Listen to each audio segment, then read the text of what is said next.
me quedo contento y tranquilo.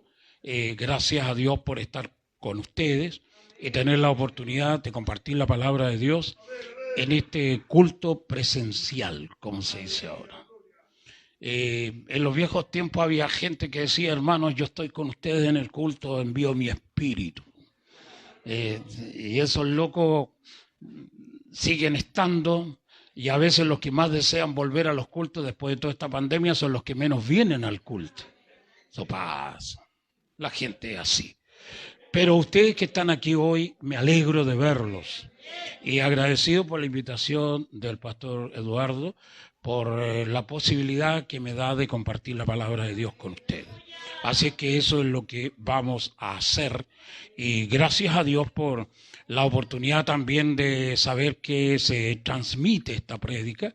Con las tecnologías que hay hoy, uno alcanza a veces a cientos o a veces a miles de personas en una prédica, independientemente de la cantidad de personas que hay en el lugar donde se hace la prédica.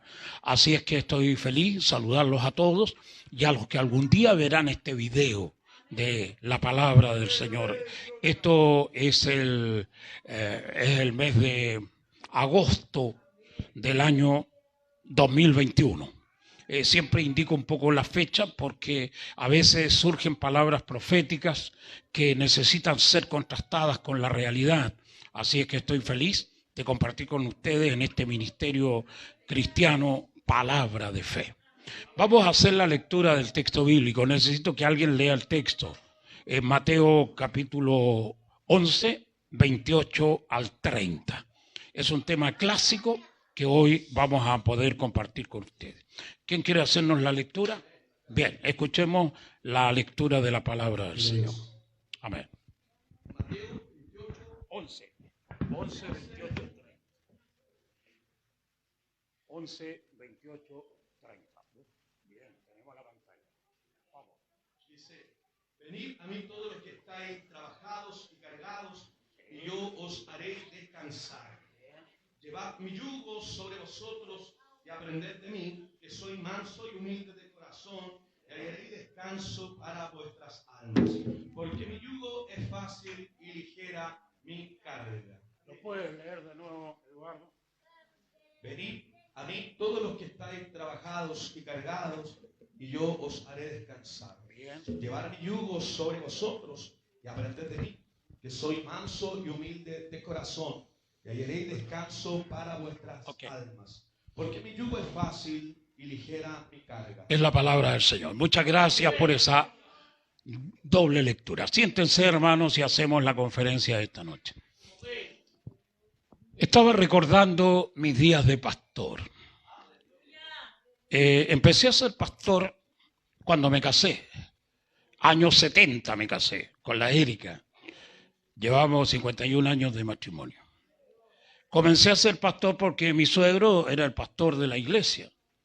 Y entonces tú sabes que los pastores siempre acomodan a alguien de la familia para meterlo al pastorado. Esa cuestión es tan vieja como el hilo negro. Entonces, mi suegro no tenía un hijo varón que estuviera como hecho para el ministerio, y como yo resulté ser su yerno, el hombre me fue posicionando en el ministerio de la palabra. En ese momento, cuando me casé, yo tenía 22 años y mi esposa tenía 20 años. Teníamos 2 años de diferencia. Ahora yo tengo 74 años y ella tiene 50. Las mujeres son así, siempre se quitan la edad, ¿no? Pero le agradezco a Dios esa oportunidad que el Señor te da para entrar en esta cuestión del ministerio de la palabra. Llegué a ser pastor siendo muy joven y fui ordenado pastor en ejercicio de pastor en el año 1979, hace más de 40 años. Me he pasado toda la vida conociendo pastores, estando en iglesias, dando conferencias para pastores. Uno va desarrollando toda una experiencia pedagógica de enseñanza. Y una de las cosas que me doy cuenta que a pesar del esfuerzo de los pastores por enseñarle a la gente, a la mayoría de los locos le entra una bala por la oreja y le sale como cohete por la otra. Es difícil. Y seguramente ustedes mismos tienen ese problema también. Entonces, la tarea pedagógica de enseñanza de un pastor es una cuestión que se le hace cuesta arriba a cualquiera. Y yo siempre he estado en estos aspectos más pedagógicos, por eso no soy de hablar aceleradamente, ni transpiro como gimnasta en la prédica, porque lo mío no es eso, tampoco parezco león acorralado arriba, adentro de una jaula, gesticulando para todos lados, lo cual me gustaría porque eso significa juventud. Significa ese deseo apasionado de servir a Dios. Pero yo soy más lento en esas cuestiones, sobre todo porque creo que el tiempo hace la prueba. A veces hay un montón de gente que en el púlpito parecen leones africanos y después quedan a la altura de los gatos mojados, porque el tiempo hace la prueba. Esa cuestión es definitiva. Entonces siempre me tomo con mucha cautela esta cuestión de la palabra. Recién cuando estábamos aquí, Christopher, ¿dónde está Christopher? Acá está. Si con estas luces me encandilan, ¿viste? No veo nada para allá. Me decía, está nervioso, pastor, o algo así me dijo. Y siempre estoy nervioso antes de la prédica. Yo soy un predicador de una gran experiencia en el púlpito, o sea, no debería tener ningún síntoma de estar inquieto, nervioso, porque he hecho decenas de miles de prédicas en mi vida. Sueño predicando. Entonces no debería estar preocupado qué es lo que vamos a hablar. Es como el cocinero, un chef, como los de la tele, por ejemplo. No puede estar nervioso el chef en una cuestión improvisada porque el loco de una papa hace un banquete. Entonces, y yo lo mismo, pero uno siempre depende de Dios. Siempre. Y esa experiencia la vivo hoy, en este momento, porque la palabra de Dios fluye. Pero tú no sabes qué es lo que va a venir después de lo que estás diciendo en este instante. Solo sabes que la palabra fluye. Eso. Entonces hay que ponerse siempre en las manos de Dios. Y en esta experiencia de ver a tanta gente, he visto millones de personas en mi ministerio de la palabra, en distintos países y en distintos lugares del mundo. Y sigo viendo un montón de gente. Y uno se da cuenta de que la vida es dos cosas. Es un campo de batalla y es una escuela de aprendizaje. Dos cosas. Estamos aquí para pelear y estamos aquí para aprender. Esos son los dos grandes caminos que el cristiano enfrenta en su vida. Los tipos que pelean, los que luchan, son los valientes, los aguerridos, la gente que tiene pasión, ganas de servir a Dios. Me gusta esa gente. Y están también los otros que tienen que aprender. Lo ideal es que el tipo sea discípulo y guerrero. Ese es el concepto. Pero para llevar a la gente a que sea guerrero y para que sea discípulo, lo que otros llaman el monje guerrero, que es decir, una persona que está iniciada en los altos niveles de la religión. Y por otra parte, tiene la capacidad de ser discípulo, no simplemente creyente. A la gente cuesta mucho sacarla de esta cuestión sedentaria del creyente. Todos son creyentes los tipos. Pero de ahí a ser los discípulos, que es una cuestión completamente distinta, esa es otra cosa. Ahora, esa tarea monumental tiene que desarrollarla el pastor. Si el pastor no los desarrolla, los muchachos van a terminar siendo los mismos pájaros cuando se vayan al cementerio. A lo mejor hasta con menos plumas como pájaro. Por eso es necesario que cuando uno es pastor de iglesia, la gente la acelere en el crecimiento, en el desarrollo. Yo me he pasado la vida en esa pedagogía, enseñándole a gente, cantidad de gente. La palabra que otros me enseñaron a mí, yo sigo aprendiendo. pero en ese aprendizaje también soy enseñador de la palabra. Y el esfuerzo que hay es por transformar a la gente de creyente a discípulo y de Boy Scout a guerrero. Es fácil ser Boy Scout, siempre listo. Una varilla aquí con una cola de conejo colgando en la punta del palo ese. Y la mayoría de la gente de nuestra iglesia están a la altura del Boy Scout. Lo que más hacen de ser guerrero es cantar alguna canción de guerra. ¿Viste que hay canciones de guerra en la iglesia? Sí, pues. Jehová es mi guerrero. ¡Oh, oh, oh!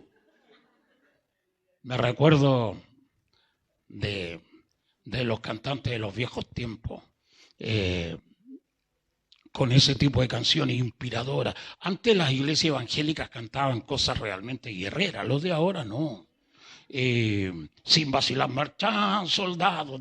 Te hablo del año 30 de esa canción. La cuestión tiene 90 años. Pero la gente era más aguerrida, más agresiva. Eran más de salir a la calle, agarrarse a las patadas y a los combos con los que no creían lo que nosotros creíamos. Yo empecé predicando en la calle a los 9 años de edad, daba mis discursos callejeros. A los 9 años, me acuerdo, en la población de Recoleta para abajo. Vete a la prédica, y andaba con otros locos peores que yo, justamente haciendo la pelea del reino. La gente de antes, los evangélicos de antes eran más de teología. Los tipos discutían sobre la Trinidad contra lo solo Jesús. Hablaban del bautismo del Espíritu y hablaban del bautismo del agua. Eran cuestiones teológicas, hablaban de cosas apocalípticas. Los de hoy no discuten ni una cuestión. Debe ser porque los de ahora realmente en general son una masa ignorante de la palabra. Vos ponías a cualquiera de ustedes a recitar 10 textos pegados unos con otros y los tipos no llegan ni a 2. El único texto que se sabe es el que hemos recitado ahora todos juntos. Jehová es mi pastor, nada me faltará. Y de ahí para el segundo texto se te complica. Entonces la vida es pedagogía.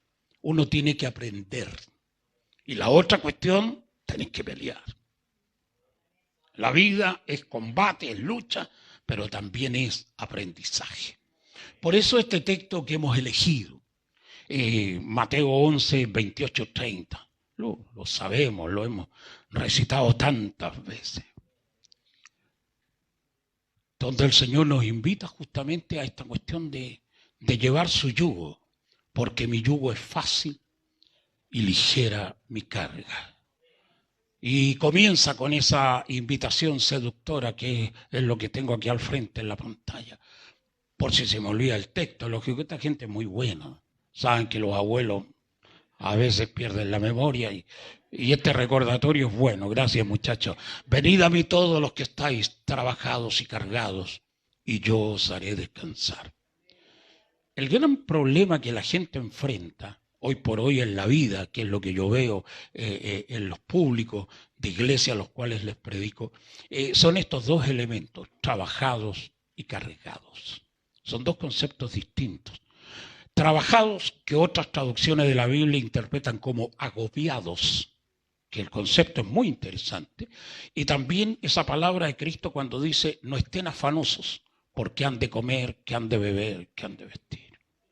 Esos tres elementos, el afán de la vida, el agobio de la vida y esto de estar trabajados. Y el segundo elemento, cargados. Son dos visiones distintas de la vida, pero que siempre están presentes en las personas. La gente trabajada, agobiada, son locos que los cansa el trabajo. Claro que hay vagos que se cansan sin trabajar, pero ese es otra estirpe. Trabajar, son pocas las gentes que disfrutan la vida. Esa cuestión, y yo, como ahora estoy viejo, creo que siempre he estado viejo, pero ahora estoy más viejo. Cuando uno llega a la edad que yo tengo, que estoy ahí en el límite de los 75, que es el fin de la tercera edad, cuando uno pasa los 75 entra a la cuarta edad, porque son edades de 25 años. Y cuando llegáis a los 100 y pasáis, está en la quinta edad, que es muy difícil llegar a la quinta edad. Y si llegaste a los 125 estarías en la sexta edad, que es más que difícil llegar a la sexta edad. Pero yo estoy ahí rasguñando la cuarta. Y me dedico a mirar gente. Ahora ya no tengo esa desbordante pasión por andar corriendo con prisa para todos lados. No, estoy más en la observación. De repente veo a la gente del metro, los mismos tipos que veo aquí en la estación Santa Rosa. ¿Cómo va la gente? Suben, bajan, son hormigas los tipos. Y trabajan tanto que uno se pregunta, esta gente debe ser millonaria, con el afán que le ponen a laburar. Estos locos deberían tener plata, pero hasta en las orejas. Y te das cuenta que la mayoría son unos pobres diablos, ¿no? Y entonces uno se pregunta, ¿por qué esta gente se afana tanto?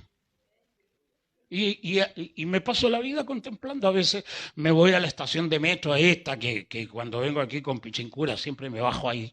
Otras veces él, como ahora, me fue a buscar a la casa, me trajo y se comprometió a llevarme de vuelta. Eso es muy bueno. Le agradezco. No todas las iglesias hacen eso. Entonces, pero cuando veo la gente del metro, lo mismo en Santiago, en la Plaza de Armas, veo la gente, va, viene. Hormigas humanas. Y me pregunto qué tanto razona esa gente. A veces me pregunto qué pensamientos llevan adentro del cráneo esos locos. Por la cara que tienen se ve que no piensan mucho tampoco, pero ¿por qué la prisa? Esa cuestión desbordante de ir para allá, para acá. Y cuando uno ve que la gente se mueve, tú pensás que los movimientos producen ganancia. Pero la mayoría no tiene ganancia. Entonces uno se pregunta ¿por qué están tan agitados? Contrario a lo que Dios plantea. Dios dice, estad quietos y aprended que yo soy Dios. Eso es una de las cuestiones que cuando uno es discípulo, es una de las cosas que aprende. La capacidad de estar quieto, de aquietar el alma, de ser capaz de escuchar el latido de tu propio corazón. ¿Nunca escuchaste el latido de tu corazón? Es un bombo el corazón. 72 por minuto se manda el loco.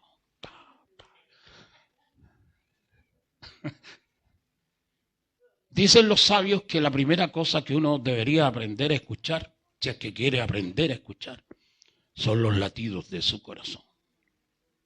Si el tipo no alcanza a escuchar el latido de su corazón, es muy difícil que pueda aprender otras cosas más allá de eso. El silencio del alma, esa cuestión profunda. Guarda silencio delante de Jehová y espera en él y él hará. Y el Señor te concederá las peticiones de tu corazón. No seáis como los gentiles que piensan que por la palabrería que arman van a ser escuchados. Entra en los secretos de tu cámara y tu Padre que ve en los secretos te recompensará en público. Aprender esa técnica de orar en el silencio del alma es una cuestión que te lleva muchos años. Porque lo primero que te enseñan cuando vos te haces evangélico es a orar. Y lógico, está bien que la gente oiga, que ore, pero es mucho más importante, siempre lo digo, eso lo aprendí con el tiempo, que es más importante lo que Dios me diga a mí que lo que yo le diga a Él. Así que he aprendido a estar en silencio.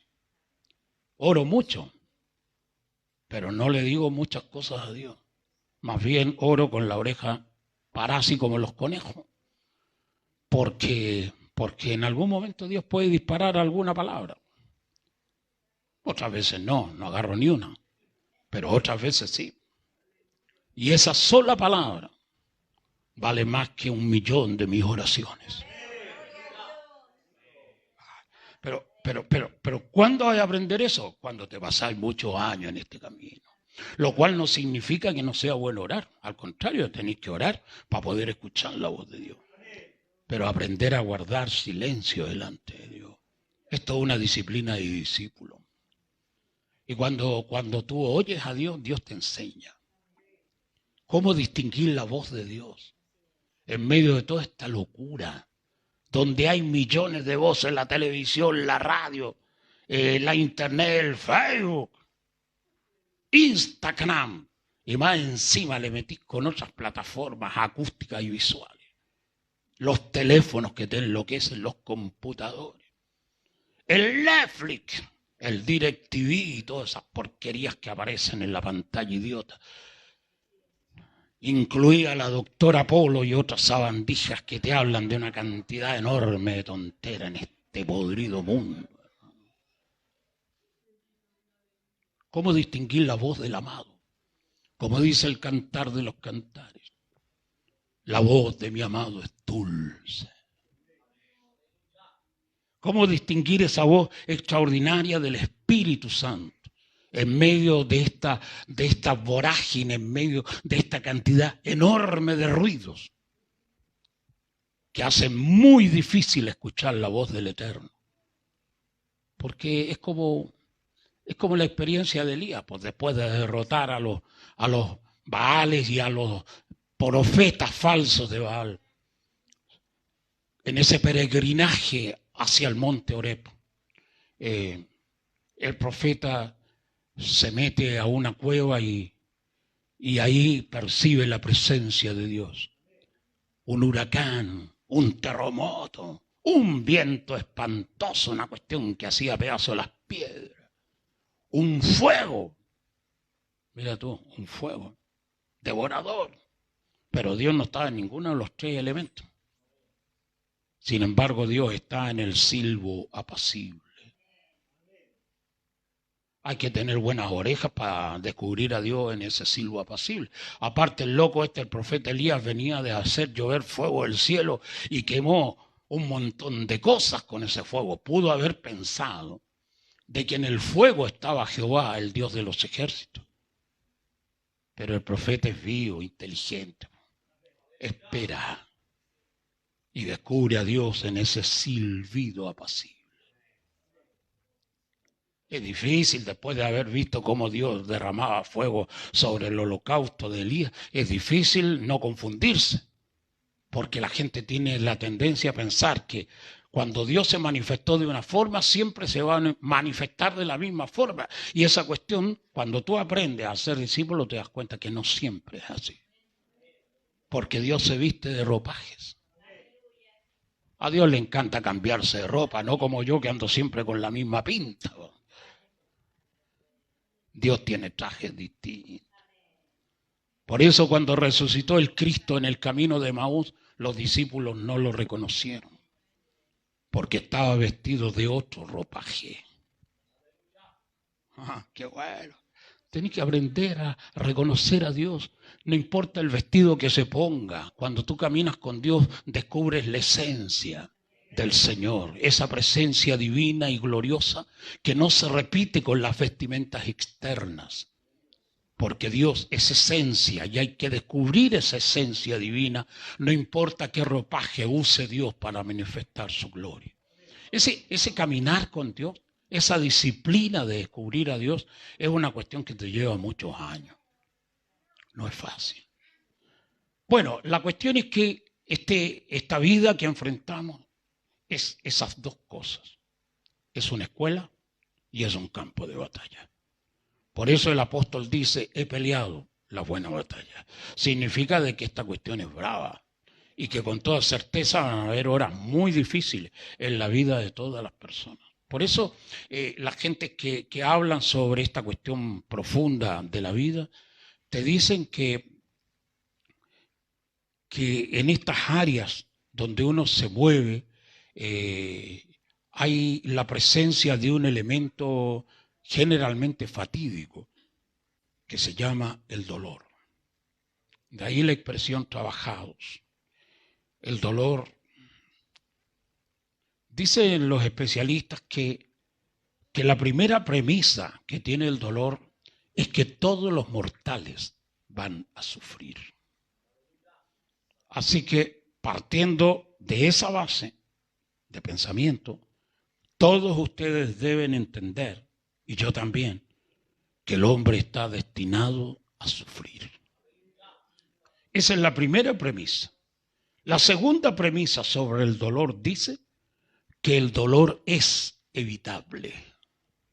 Ahora tenés que ser un genio para evitarte el dolor. Pero de eso se trata el aprendizaje. Por eso, cuando uno viene a estas escuelas de la palabra, viene justamente a aprender de qué manera se dominan estas fuerzas colosales que manejan la vida. Y por eso es que el tipo que llega a aprender esta disciplina de Dios es más sabio que los sabios del mundo. Claro, porque Dios es el que se las sabe todas y comparte sus secretos con aquellos que son sus discípulos. Jeremías 33:3. Clama a mí y yo te responderé y te enseñaré cosas grandes y ocultas que tú no conoces. Cuando la gente camina con Dios, aprende estos caminos secretos de la divinidad. La segunda premisa es que el dolor se puede evitar. La tercera premisa del dolor está relacionada con las preguntas clásicas. ¿Por qué sufrimos? Y sobre todo, ¿para qué sufrimos? Porque cuando la gente sufre, si supiera por qué sufre y para qué sufre, el dolor perdería la intensidad de su fuerza agobiante. Pero cuando no se sabe por qué se sufre ni para qué se sufre, entonces la vida se vuelve un infierno, sin sentido. Y los locos terminan colgándose de una soga o lanzándose del 12º piso y haciéndose pedazos la vida. En cambio, el tipo que es discípulo aprende, en primer lugar, que está aquí para sufrir, por lo tanto el sufrimiento no le impresiona. El segundo elemento que conoce es que el dolor puede ser contrarrestado, puede ser modificado.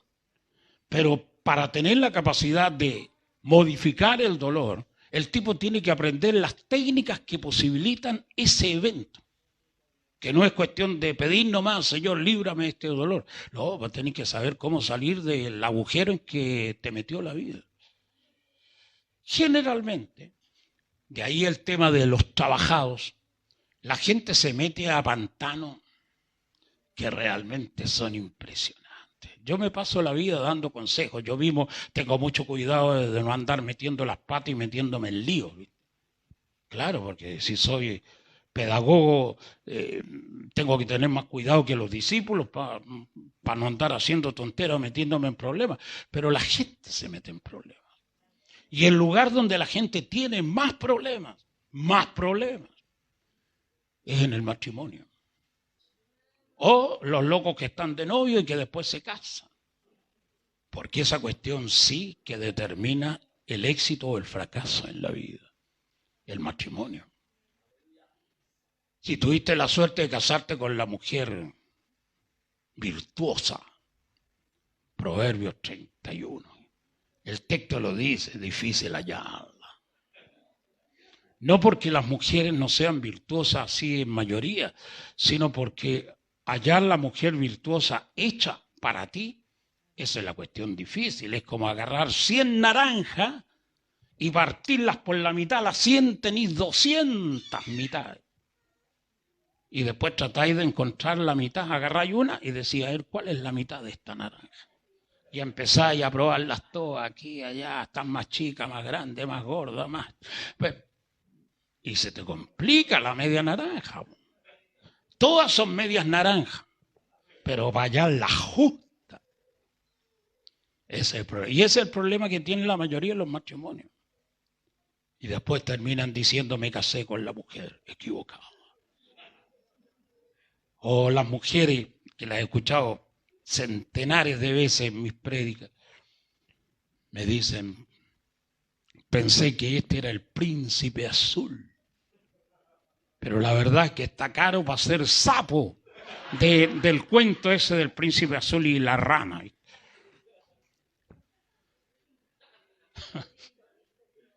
Como dice Jorge Pradas, el gran poeta evangélico, los ojos de la carne me engañaron. Qué bravo esa frase de oro.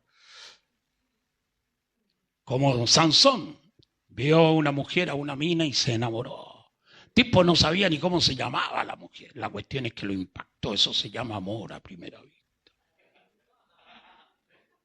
Y el hombre, como estaba tan apasionado, aparte que era una fiera, un grandote, mataba, un día mató como 1000 filisteos, ¿cierto? Creo que eran 1000, sí, 1000.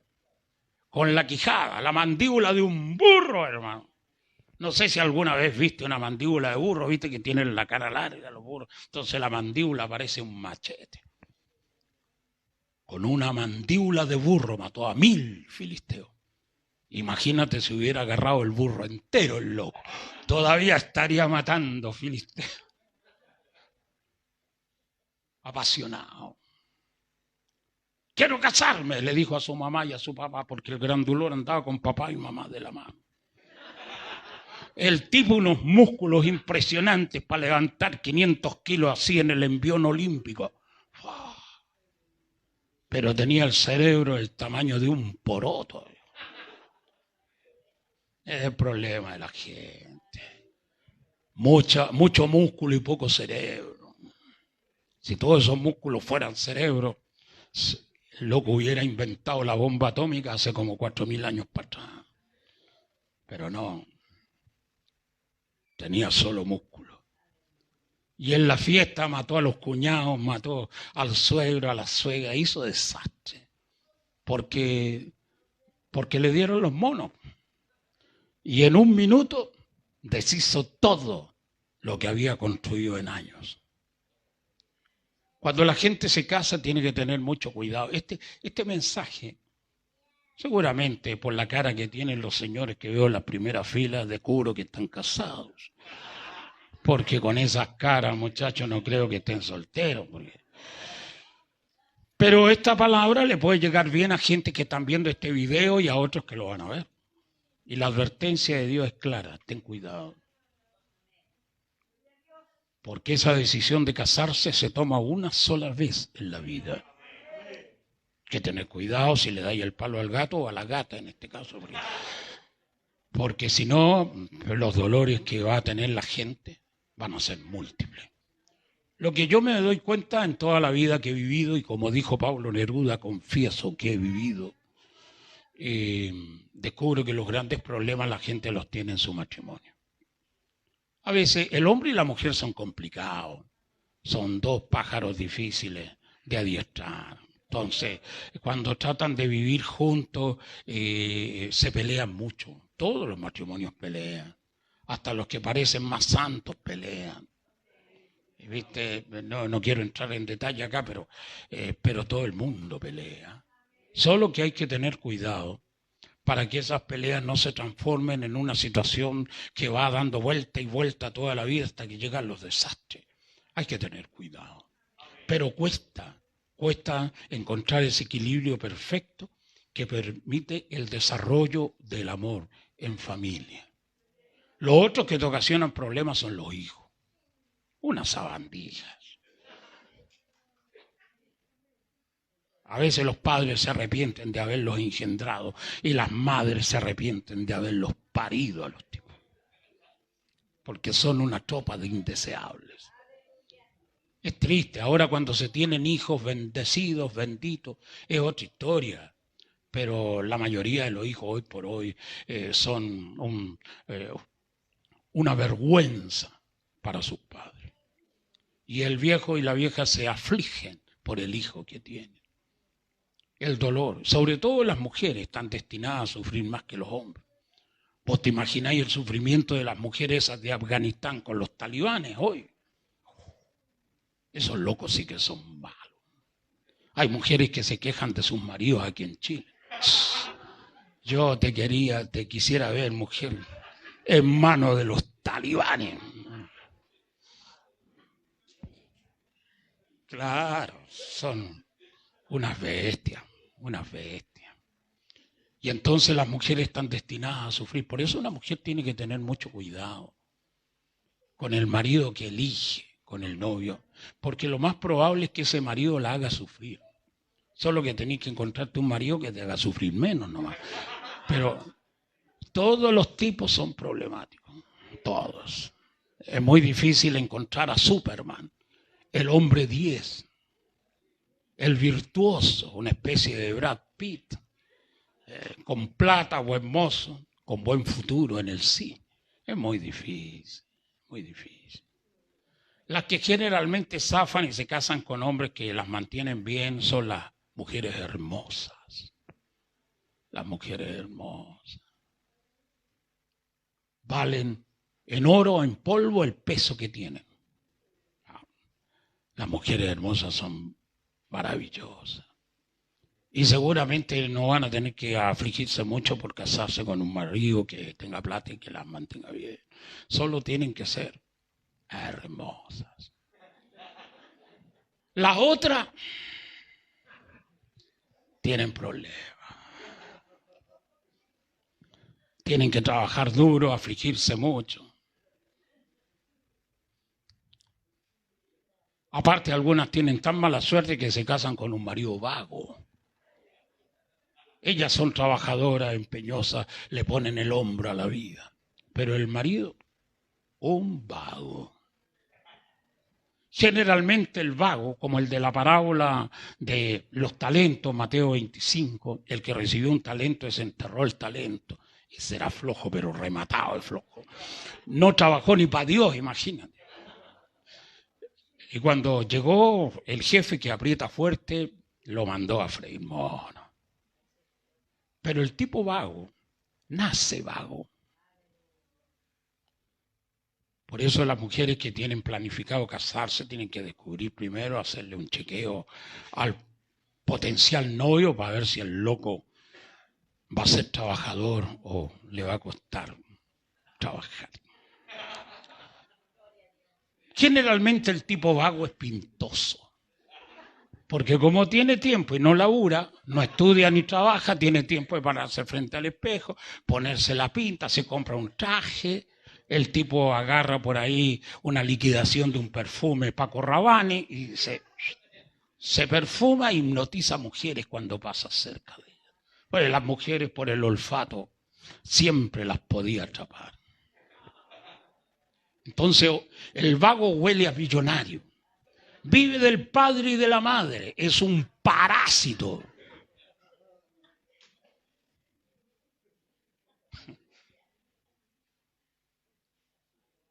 Y las mujeres se enamoran de ese tipo de tipo. Porque lo ven atractivo, siempre prolijo. Las mujeres dicen, este sería un buen padre para mis hijos.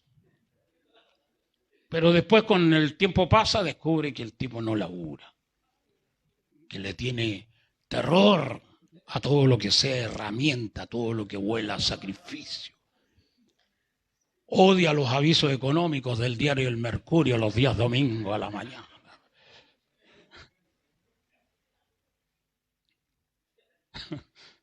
Y después sufre los dolores. He visto esos casos, cantidad de casos. El vago, si es vago y no es violento, es un vago tolerable. El problema es cuando el vago es violento. Hay un montón de maridos vagos buenos para pegarle a las mujeres. Esos tipos no deberían vivir. Yo siempre he pensado que un gobierno como este debería tener una policía que reviente a los palos a los locos que maltratan a las mujeres, pero en secreto, una especie de escuadrón secreto. Cuando se descubre que un hombre le pega a una mujer, ese escuadrón compuesto por 3 o 4 tipos que le den duro a la paliza, lo agarren sin decirle agua, va, y lo dejen con un par de costillas rotas en el mejor hospital de la comuna. Está cerca el hospital de la comuna. En secreto, que nadie sepa. Ese escuadrón disciplinario lo necesitamos en este país. Habría que pagarles doble sueldo a esos tipos por hacer la pega de apalear giles. Me gusta eso. Trabajados. La gente sufre mucho porque la mayoría de los locos eligen el camino del sufrimiento. Y las mujeres sobre todo son las que más sufren. Es triste. Por eso hay más mujeres en los cultos que hombres. Porque al sufrir más se acercan más a Dios. Porque son el segmento más débil, más frágil. Porque sufren por los hijos. Y después cuando los hijos se casan, sufren por los hijos y por los nietos. Y después cuando los nietos se casan, sufren no paran nunca de sufrir. Mueren sufriendo. Por eso el mensaje a las mujeres es que se refugien en Cristo. Deja de tratar de solucionarle los problemas a los demás, loco. Olvídate de esa gente. Son tus hijos, tus hijas, que vivan cada uno su vida independiente. Déjate de tonteras, disfruta tú la vida. Córtala con esa cuestión de andarte preocupando de esas sabandas que nunca van a tener la capacidad de reflexionar. Olvídate de los hijos, ora por ellos, porque Dios es el único que puede arreglar los problemas que la gente tiene. Trabajados. La gente vive mucho en esa situación del dolor, de la miseria. Y la mayoría de las personas sufren por un elemento característico que tiene la vida, que es la codicia. El último mandamiento, el 10º mandamiento, dice: no codiciarás. Y lo primero que dice es: no codiciarás la mujer de tu prójimo. Hay tipos que les encantan las minas casadas. La cuestión es seria, más de alguno debe estar viendo este video, haciéndose el Larry, como siempre digo. Sobre todo si la mujer está cerca y le llega esta palabra, el loco mira para el techo. No. Codiciar la mujer del prójimo es uno de los peores delitos que hay. O sea, es como decía don Octavio, el gran predicador chileno: el adulterio es la peor de todas las equivocaciones que puede cometer un ser humano. Y es verdad eso. Una gran estupidez. Pero el tipo codicia. Las mujeres también son de meterse con hombres casados o de entrar a atacar por ahí, por el lado, a la gente más joven. Es una cuestión dolorosa esa. Y cuando tú entras en esas facetas de la vida, las cosas se vuelven muy problemáticas. Porque el pecado solo produce tristeza y pena. Nada más. Y el diablo se aprieta la panza riéndose. Por eso el tipo inteligente, el que conoce el camino de la verdad de la palabra, evita esos caminos tortuosos, hombres y mujeres. El creyente generalmente tropieza y cae. El discípulo nunca cae, porque el tipo está en la disciplina. Y lo primero que Dios nos advierte es: no codiciarás. Cuando la gente quiere ser feliz, debe eliminar la codicia.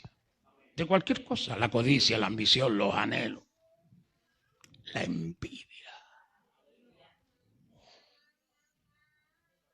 Cuando aquel escuchó que esos otros se habían comprado un auto nuevo, 0 kilómetros en Mobile Center, allí en Huechuraba, donde yo vivo, ¿cuál es la reacción del corazón? Me alegro. ¡Qué bueno! ¡Bendito Dios! Dales plata, Señor, para que paguen las cuotas, porque esos negros lógicamente no van a comprar al contado un auto nuevo. Se endeudan hasta las orejas con el Banco del Pato o de otra sabanda parecida. Pero el deseo, la reacción del que escucha, la mayoría de la gente no reacciona en positivo. Se sienten envidiosos. Esa cuestión es dolorosa. La envidia. Cuando tú eres discípulo no tienes envidia en el alma. Esa es una de las cosas que te indica el nivel de crecimiento de tu vida espiritual. Cuando ves que otro es prosperado, no tenés envidia. Al contrario, hay alabanza, gloria a Dios. Y empecé a pensar que bueno que mi hermano, mi vecino, esta familia que es parte de mi integridad, fueron prosperados. Yo he sido prosperado, estoy contento porque es como si yo lo tuviera. A veces en estos peregrinajes míos hay gente que me van a esperar al terminal de buses o eventualmente al aeropuerto en un auto de alta gama. Me subo al auto y agradezco. Es bueno andar en un Audi, un Jaguar, un Pontiac o de repente un Porsche.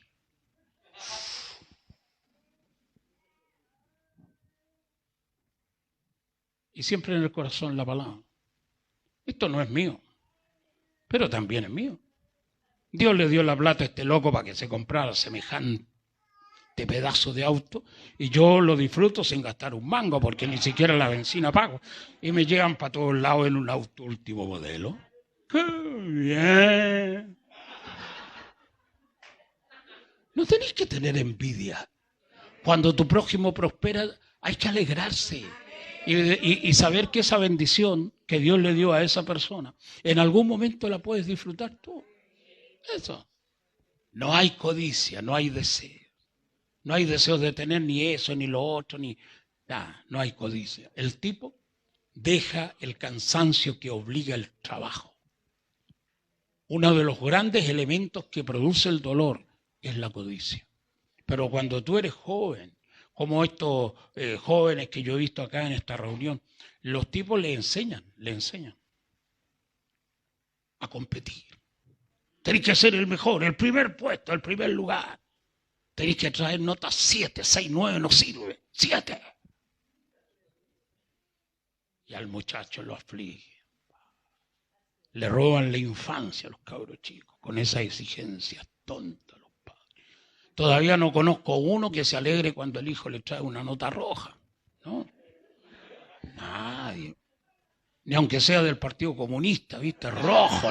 No les gusta el rojo. Te obligan a competir, a ser el mejor, el primer lugar, el más inteligente, el que tiene más neuronas. La vida se transforma para esa gente en una competencia. Y a todos los demás los ve, al prójimo o a los que no son el prójimo, los ve como competidores, adversarios, enemigos, a los que hay que pisarles la cabeza y reventarlos por la mitad, porque todos son competidores y adversarios. En cambio, cuando Cristo te agarra en el discipulado, te enseña que en esta vida que Él te plantea no hay competidores. ¿Por qué? Porque tu vida va... ¿Viste en las Olimpiadas que terminaron recién? Cuando se corre la carrera de los 100 metros planos o cualquier otra competencia atlética, hay carriles que están demarcados por 2 bandas blancas. Y cada competidor tiene que ir por su carril. Así es la vida en Cristo. Tú no estás compitiendo con nadie porque estás corriendo por tu propio carril. La gente que está a tu lado, los que parecen que fueran competidores, no, cada uno tiene su propia carrera. ¿Y cuál es la gracia de esta carrera? Esta carrera no es competencia, no es competitivo. ¿Y cuál es la gracia entonces? ¿Cuál es la gracia de correr si no tenéis que ganarle a nadie? Parece una carrera sin sentido. El único desafío que tiene esta carrera es llegar a la meta. No te dice cuánto tiempo te demores ni a qué velocidad debes ir, pero tienes que llegar a la meta. Es como en esos viejos tiempos del año 50, decía el baladista, el tenor de América. Una vez me dijo un arriero que no hay que llegar primero, pero hay que saber llegar. Don Pedro Vargas. Parecía apóstol hablando ese tipo de cosas en sus canciones, porque esa es la verdad también en el Evangelio. Aquí no está para ganarle a nadie ni competir contra nadie. Aquí hay que llegar. Eso. No tengo enemigos. Yo no tengo enemigos, no tengo adversarios. Vivo esa felicidad tremenda de no competir con nadie. A nadie le acerrucho el piso. Y yo tampoco ando acerruchando el piso a nadie. Y tampoco siento que nadie me acerruche el piso a mí. Porque no tengo nada. Porque cuando tú no tienes nada, la gente no codicia nada tuyo, nada. Yo soy un tipo que no pago impuestos. Soy un paria de esta sociedad. Vivo de una pensión ridícula. Pero como yo sirvo a Dios, Dios alimenta a los pájaros. También alimenta pajaritos, pajarracos y pajarones. Entre ellos me alimenta a mí.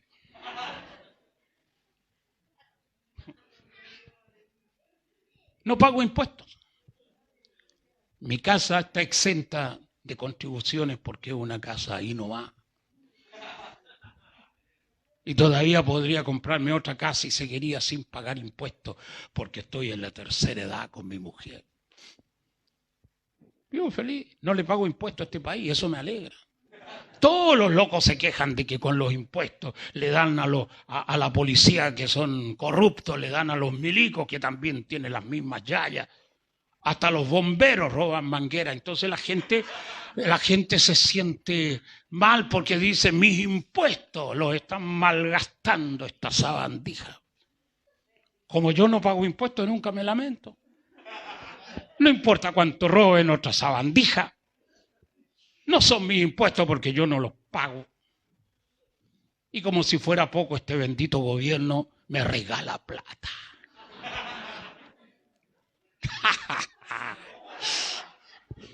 Soy un tipo que no tengo problemas, no tengo enemigos, no odio a nadie, no tengo adversarios ni competidores. No estoy en la lucha de ninguna cosa. Observo, miro, veo a la gente salir de los metros con unas caras de sepultureros. Los tipos odian la vida. Cuando yo viajo al sur de mi país, siempre llego 6 de la mañana al terminal de buses y me cuelgo de esas manijas del metro. Y la cara que tiene esa gente es de terror. Si los miráis mucho, te mandan una sarta de garabatos que te dejan pálido, hermano. ¿Qué miráis? Entonces, para evitarme esa sarta de garabatos, miro por el reflejo de los vidrios, haciéndome el loco. Pero sus caras son de patíbulo. Odian la vida, odian el mundo. Despotrican contra Dios y contra el diablo. Esos tipos no tienen paz en el alma. Me los imagino llegando a la industria, a la empresa, agarrando a patas la máquina o el computador. En cambio, yo voy a mi casa, con mi maleta. Vuelvo del viaje misionero. Dios en su misericordia me ha tirado un pan, una marraqueta para abajo. Voy contento. Como no soy exigente con Dios, puedo comerme el pan sin ni una cuestión adentro. O conseguir 2 torrejas de queso y meterlas al horno microondas y hacerme un exquisito sándwich de queso caliente, que es el que más me gusta. Así que ya sabéis, pichincura, ¿eh? Vivir agradecido, vivir feliz. No desear nada, no codiciar nada. Eso te quita el efecto del trabajo agobiante que tiene la gente. Cuando tú agradeces a Dios y a la vida, Dios y la vida son generosos, te dan más. Uno de los grandes secretos del discípulo es agradecer. Por eso cuando tú comes, antes tenés que mandarte una oración de gratitud. Tenés que agradecerle. Cuando alguien te da, aunque sea un vaso de agua, tenés que dar las gracias. Hay que ser agradecido con la vida. Hay que agradecerle a Dios porque sus misericordias son para siempre. Como dice el texto, alma mía, alaba al Señor y no olvides ninguno de sus beneficios. Alma mía, alaba a Jehová y no olvides ninguno de sus beneficios. Cuando la gente agradece, la vida fluye.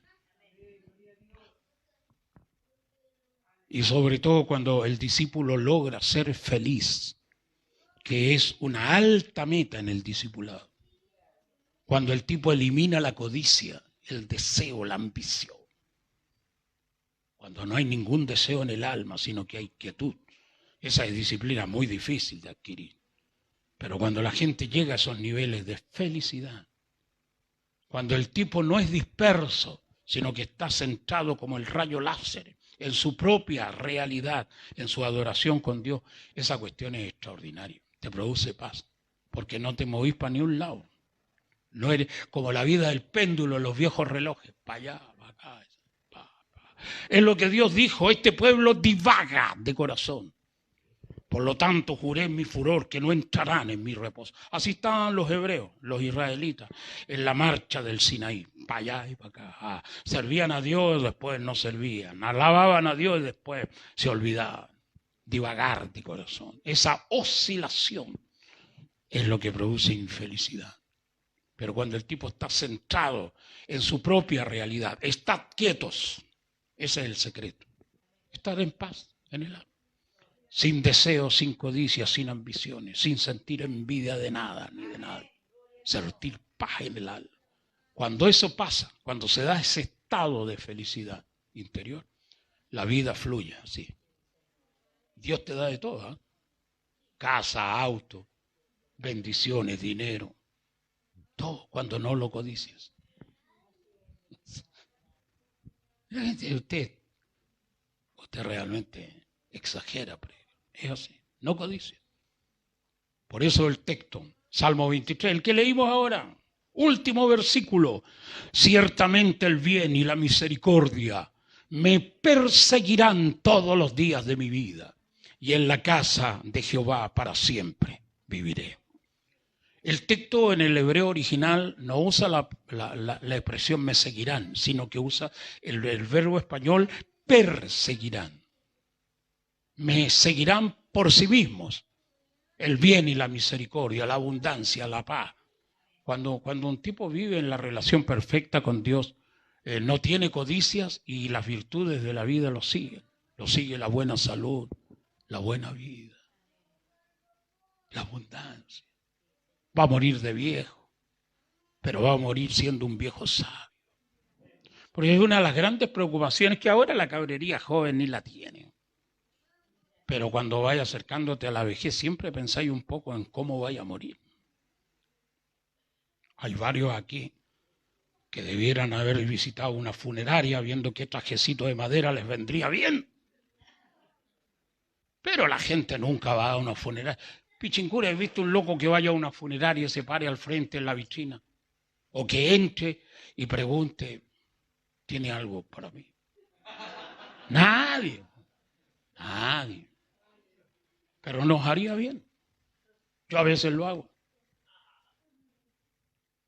Porque cuando el hombre piensa en la muerte, en lugar de creerse inmortal, piensa en la muerte. Se acerca más a Dios, se arrepiente de sus pecados, deja de ser malo.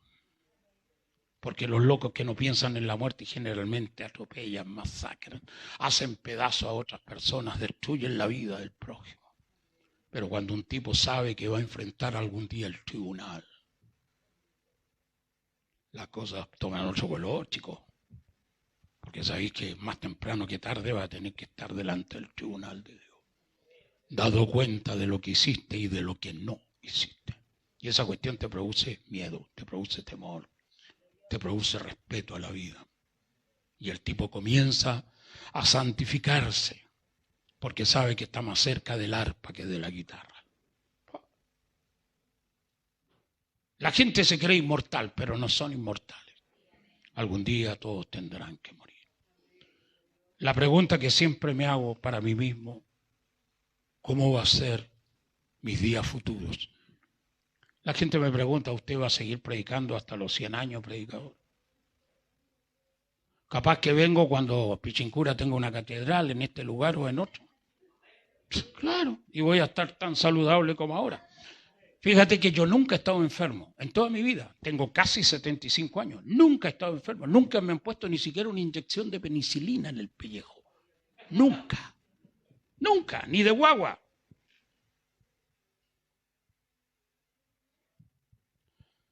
Una bendición.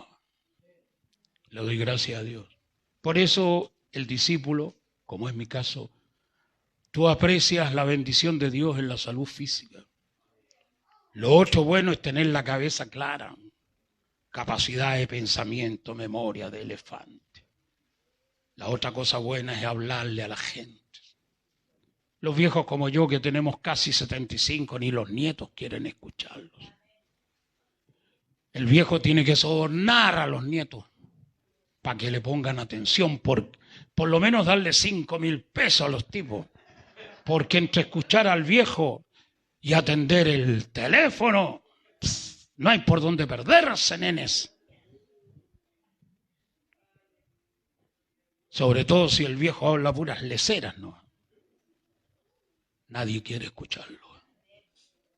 Por eso el consejo que le doy siempre a la gente joven, a públicos jóvenes como los que veo acá: muchachos, prepárense, instrúyanse en la palabra, amen a Dios, sirvan al Señor. Métanse a estudiar la Biblia, háganse sabios en el camino de Cristo. Y cuando lleguen a viejos, cada vez que hablen, van a salir perlas de tu boca. Esa cuestión es toda una vida, no es pensáis que a contar de mañana vaya a tomarte el curso. No, si estáis viejos, sobre todo si tenéis más de 40 años, vos no tenéis vuelta.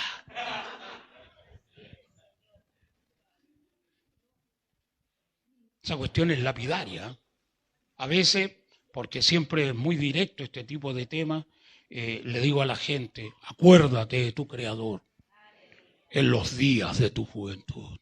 Cuando el tipo se envejece, se fosiliza, se petrifica, se vuelve como los cantaritos de greda de Pomaire, duro el loco, porque la vida te mete al horno a los 40 y te vuelve piedra. Es muy difícil, tendría que ser un genio para después de los 40 cambiar. Por eso siempre le digo a las mujeres, señora, si su marido ya tiene 40 años o más, pierda toda esperanza que el loco cambie. Porque así como está hasta los 40, así va a morir el día que se vaya al parque del recuerdo. Lo mismo le digo a los pastores, vos tenés que ver la edad de tu oveja. Cuando los locos tienen más de 40 es muy difícil cambiar la vida, el alma, el pensamiento. Duros los locos. Tenéis que tratar de mantenerlos, ¿no? No es que no sean buenos. Un pastor siempre saca provecho de toda la gente en el sentido de ayudarlo. Pero cuando la croqueta se envejece y se fosiliza, tenéis muy poca esperanza en la gente. Esta cuestión es decepcionante. Han habido personas que me dicen, pastor, usted me ha hecho perder toda esperanza. La culpa no es mía, la culpa es tuya, que ya tenéis 40. Porque debiste haberte avivado cuando eres joven, cuando tenías la piel tersa, cuando había hermosura y belleza en tu vida, cuando había agilidad y fuerzas para vivir. Debiste haberte acordado de Dios. Te acordaste de Dios cuando estabas viejo, lo cual no es malo. Le diste la carne al diablo y le trajiste los huesos a Dios. Me pongo violento con la gente. Lo cual no significa que esté agarrando a palos aquí a las celebridades que tengo aquí cerca. No, este mensaje es para los locos que están viendo el video. Que tengo la bendición de no ver qué cara ponen, porque esta palabra no es ningún caramelo. Pero te digo realmente que es la pura verdad. El tiempo se termina, falta exactamente 1 minuto. Venid a mí todos los que estáis trabajados y cargados, y yo os haré descansar. Seguramente todos pueden hallar descanso en Cristo el Señor. Pero una cosa es descansar y otra es transformar la vida. Y Jesús lo dice en los versículos que siguen. Aprended de mí que soy manso y humilde de corazón. O sea, toda la arrogancia, la vanidad, esas cuestiones, que el veneno de la vida, que es el orgullo, esa cuestión hay que vomitarlo, hay que sacárselo. Por eso los tipos arrogantes, orgullosos, esa gente que altanera en la vida, los soberbios, son locos, tienen muy poco futuro en el camino de Cristo. Y lo primero que Dios hace es quitarte el orgullo. Y la única forma de quitarle el orgullo a la gente es reventarlos a palos, hacerlos sufrir. Que transpiren dolor, sangre, sudor y lágrimas, para que aprendan a humillarse bajo la poderosa mano del Eterno. Cuando un tipo es inteligente, sabe que el jefe piensa así, así va a ser. El loco se humilla solo. Tipo inteligente, la vida lo apalea poco. A los tontos la vida los revienta. Pero tipos inteligentes terminan la vida con muy pocas cicatrices en el alma, porque son inteligentes. Ese otro capítulo que me va a llevar a una segunda fase cuando tenga la oportunidad de volver a verles. Quiero decirle a todos los televidentes, los auditores, que ha sido un placer estar hoy aquí en la ciudad de San Ramón, Santiago de Chile, en este ministerio cristiano de palabra de fe y compartir con todos ustedes esta palabra que nos hace tanto bien en el alma. Espero que Dios nos bendiga mucho a todos y que nos dé la alegría de entender que este es un campo de batalla, por lo tanto no tenemos que quejarnos de la guerra que enfrentamos, pero también es una escuela, es un lugar donde se aprende a los pies de la palabra. Que el Señor nos bendiga, que tengan buenas noches. ¿Alguien vendrá por acá?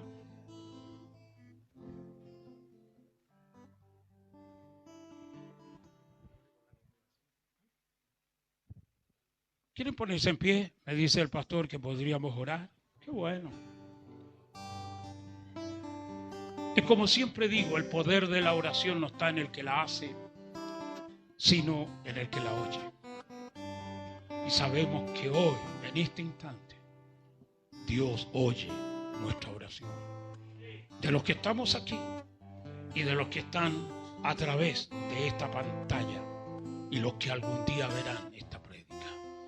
Gracias te doy, Señor, por el profundo privilegio de compartir de esta manera tan espontánea esta palabra tuya que enriquece la vida de tu iglesia.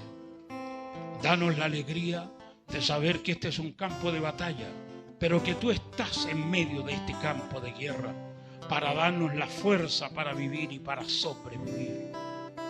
Que esta no es nuestra batalla, sino la tuya, Señor, y que nos diste anticipada victoria porque somos más que vencedores en la fe de Jesucristo nuestro Señor, y que también es un campo de aprendizaje donde cada día estamos a los pies de tu enseñanza.